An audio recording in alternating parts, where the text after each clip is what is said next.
Welcome back to the WCS America Challenger League qualifiers. We're here casting this live from New York City, and the qualifiers are starting to run to a close. Just a couple matches left. Let's take a look at that lower bracket and see which players have made it out so far. So here we see it. We can see Hwan Sing, Maxhead, and Neeb have already qualified through the lower bracket. The winner of Hyun and Sage will also qualify, moving into the second half of the lower bracket. And Sage, I mean, I can't believe he just won that last game, but Top versus Mia is going to be another great match. Drunken Boy versus Cats, and Hendralisk versus XY. Hendralisk versus XY is going to be the game that we're going to be getting into next. That's right. We see Ian just beat Xenio to qualify. So as we figure out Hendralisk versus XY, we saw XY earlier go up against Center, I believe it was, and Center took him down, but of course Center has since been knocked out. And XY has still made it in, defeating several players in the process. He's up against Hendralisk, one of the up-and-coming Zergs from the Americas. And actually, Hendralisk took out Center, who took out XY. So does that make Hendralisk the favorite against XY? Does that make him his own grandpa? Yes, it does. And you know, we've seen Hendralisk play before today as well, so we're going to be seeing some pretty good games of players that we've already seen. It's great to see the progression, the story coming out of these two players coming so far in this tournament, even if it's in the losers bracket, you know? So spawning up here in the top left-hand corner on Whirlwind, it is our Zerg player, Hendralisk. Spawning down here in the bottom right-hand corner, it is our blue Terran player, XY. So, another TVZ. We've seen a good amount of these today. And this is going to be a pretty interesting one because, you know, this is... Well, I mean, actually all of them are pretty interesting ones. But this one's going to be, you know, this is that last match. This is who qualifies and who doesn't. And you have to be incredibly scared of not making it here. This is the qualifier. This is your last chance, especially because, you know, losers bracket. So do you think Hendralisk is going to be able to do it? I think he's definitely got a very good shot. We did see him get kind of torn apart by Tasia, but that's Tasia. And right before that, he did take apart Center, who, of course, is a very good Korean Terran playing for Quantic. So Hendralisk definitely has some very good ZVT. We'll see if it's up to snuff against XY. And XY himself did some pretty great games before. Unfortunately, that was a TVT, so we're not going to be able to tell exactly how his TVZ goes. But once again, this is another one of those chances for us to actually check out the Chinese meta of Terran versus Zerg. Well, hopefully what the Chinese meta is, because, I mean, some players don't play specifically to the meta of their own region. But here comes XY actually going straight for that nice little command center first. Probably the most popular Terran opening on Whirlwind. Of course, it's pretty hard to get across the map and do damage early on Whirlwind.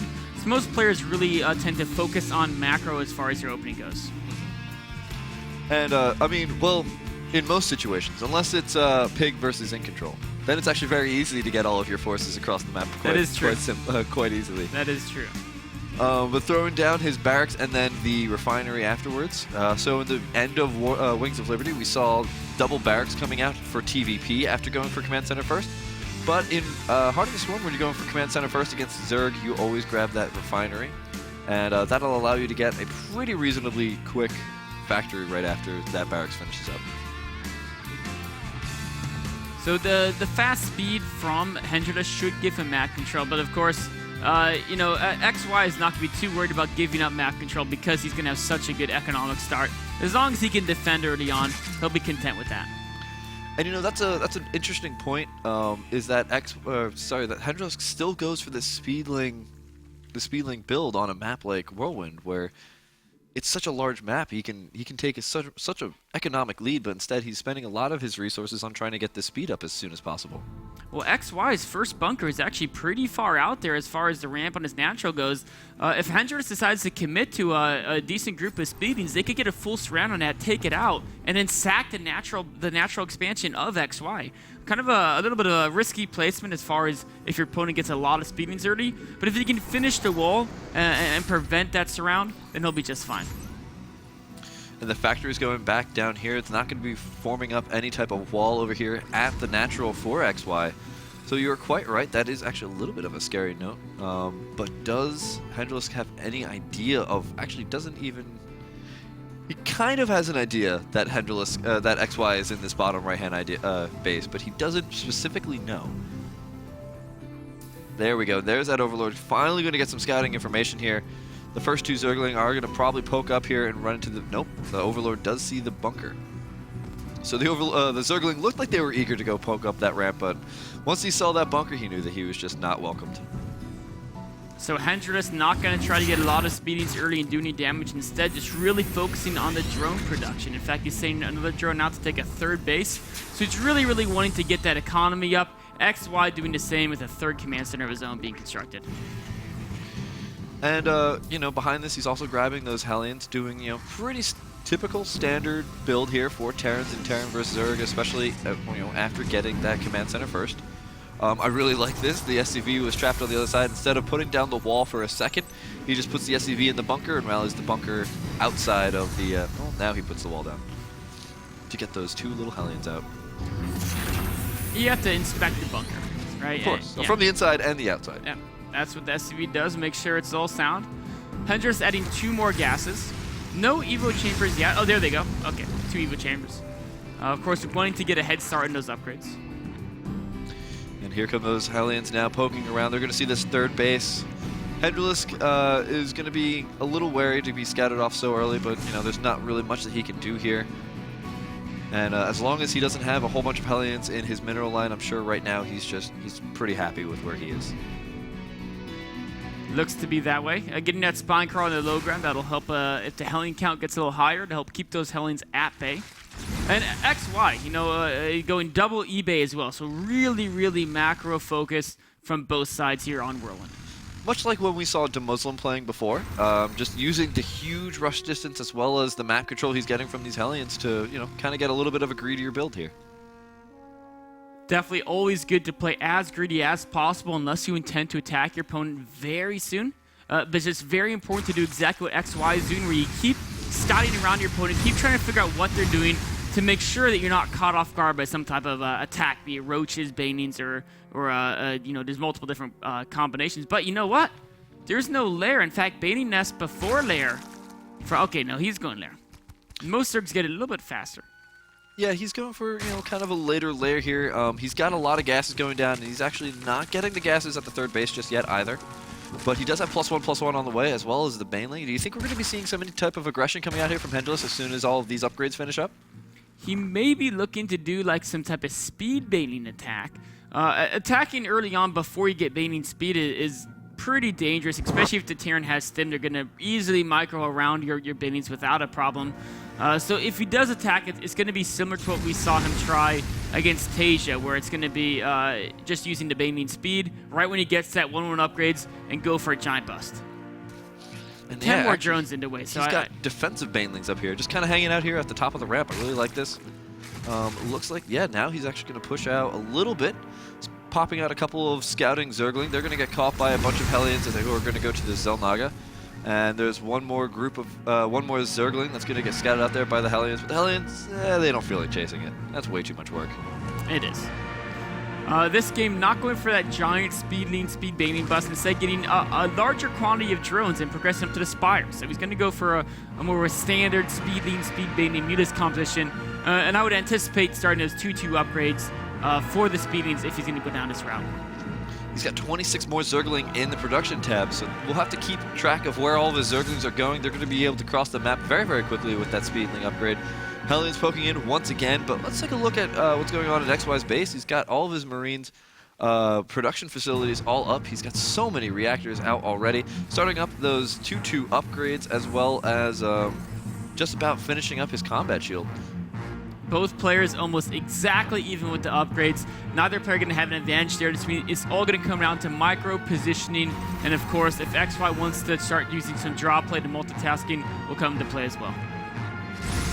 Hellions coming in here trying to take out that creep tumor. It looks like it's not going to be successful. One queen going to be caught a little bit out of position. So many Zergling coming in here. He has to make sure he doesn't get caught by any of these Hellions. Actually, all the Hellions are caught, and none of the Zergling are killed.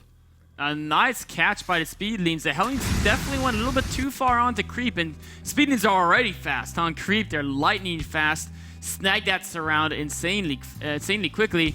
And now 12 Mutas in production. Does XY know these Mutas are out there? He has to suspect it given what he's seen so far.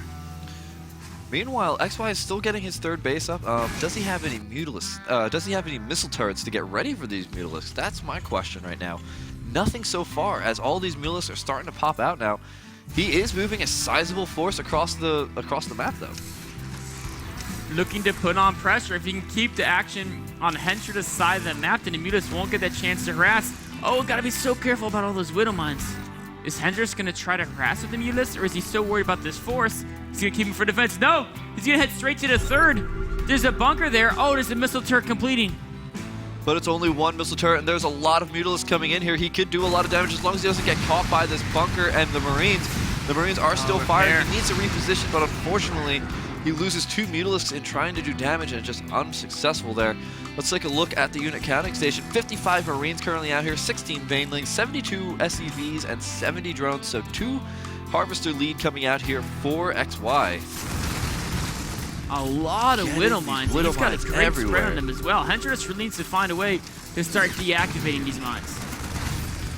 Yeah, these mines are absolutely everywhere. He tried running Zergling through just to try and deal with them, but unfortunately his Zergling was moving a little bit too fast. The Widow Mine's auto-targeting is a little bit slow. Has a little bit of a delay there, which is going to actually hurt him later on when he thinks that there's no Widow Mines here. And he's going to lose so many Zergling to him. Oh man, there's blood everywhere. That is not what Hendralisk wanted. Of course, he was able to get rid of a couple of his Widow Mines, but so many Speedings went down. And the fact he has to replace them now means that when it comes to the battle and he wants to remax, he's going to have a very hard time having the right amount of larva to remax quickly. All these Mutalisks could take out these couple of Widow Mines that are moving up a little bit too forward for themselves. Nice Hendralisk trying to position himself. XY trying to position himself. Everybody's trying to position themselves into a great spot. Hendralisk, actually XY started getting his 3-3 upgrades now as well. Hendralisk has got to find a way to take out this army. He's setting up a flank. He's gonna go in now from multiple angles here. There's so many Banelings here, but here come those Banelings from the other side. They're gonna try and get as many good connects as possible. The Banelings completely trouncing this huge Marine army, but the Widow Mines are cleaning up so many of these Zergling behind this. He just has to make sure he doesn't run any of his Mutalisks into those Widow Mines. The Overseer now coming in, allowing Hendralisk to clean up the rest of those Widow Mines as they're completely cloaked. And now finally going to have to pull back a little bit, but wow, XY with the resupplied army. Look at this Marine army moving across the map yet again. So cost efficient with the Widow Mine explosions. Hendralisk pushed it back a bit, but he wasn't able to get rid of any of those medevacs, and now XY's pushing in yet again. Here comes all those Banelings trying to get good connections. Unfortunately, the Marines are spreading out just enough and actually targeting down those Banelings before anything happens. And so many of these Banelings have been wasted on just single target Marines. The Zergling trying to come in here, trying to clean up the rest of this. Here comes a couple more Banelings, but oh, unfortunately, the medevacs do pick this all up. And, well, fortunately for XY, actually, he's going to be able to escape from this without losing too many units. He's gonna escape, but he really wants to put on a lot of this pressure off of 3 bases. Hendralisk, of course, is mining gas from his 4th. Ultralis Cavern is being built. Hendralisk has so much gas banked up. If XY gives him this space to accumulate a little more minerals, get those upgrades going, Hendralisk is going to have a very scary high-tech army. And there's the adrenal glands coming down now. Those Zergling are going to start attacking twice as fast, doing so much damage. A whole bunch of Changelings going to be moving on into XY's army. Going to give him a little... Oh, no, they're not. Just kidding. They were shot down on sight. He knows a spy when he sees one. I'm pretty sure XY plays a Pyro when he's playing Team Fortress 2. But here comes a lot of Zergling once again, just kind of moving around. He's got to get into a better position. He can't go down this ramp. He can't try and engage this. The Widow Mine is taken out, but here comes actually a couple of really good Baneling hits. Is it going to be enough to actually clean up the rest of XY's army? XY is putting on a pretty good fight here, though. It's just too many Marines. They just keep coming. It's a never-ending line of blue crossing the map. Hendralisk is forced back. He doesn't have any Banelings this time, which means the Marines are going to be insanely efficient. There's way more Marines out on the map than there are even Zergling out here, Axlab. There are 10 Zergling and 42 Marines, and 12 more on the way. These Marines just keep coming, but Ultralisks are now entering the battle as well. They are starting to get produced. Chitinous plating has not finished up though, so they don't have that +2 armor. They only have the 2/2 armor from before, but with the kiting ability of these Marines and no speedlings to back them up, no speedlings to try and get these Marines and Marauders completely trapped, these Ultralisks are getting cleaned up pretty easily. Oh, here come the speed banings, taking out a couple units there, not wanting to waste their lives on the Marauders, but the 4th base goes down, and even though he holds off for now, there's nothing but blue crossing the map. XY to 60 food advantage. Now it's a 4-base Terran to a 3-base Zerg, and it's not where Zerg wants to be at. 171 to 107, and yet again, there's the GG. Hendralisk just could not survive that onslaught. XY with the beautiful macro in that game. Excellent, excellent macro from XY. He takes that first game just with the never-ending wave of units, great Widow Mine hits. Hendralisk, you know, he played a great game overall, but there's just a couple key Widow Mine hits that really turned that game around. I mean, all it takes is 2-3 explosions. You start losing 10-20 banelings, and then you don't trade as efficiently, and then it just gets worse and worse and worse and snowballs out of control. Well, guys, we're going to run to a... Oh, sorry, never mind. We're going to take a look at this game real quick. And here's just one of those key moments where Hendralisk is losing so many banelings to just small little pockets of units, and that's just not what you want. He kept losing these banelings to small little engaged forces, and you know, when you're losing all your banelings, you have to remake all of them. You have to spend all the Vespene on that. That's going to delay your Ultralisks, and it just kind of cascades from there. Hendralisk was put into a really difficult position. So that's it for game number 1. We'll be right back with game number 2 after a short break.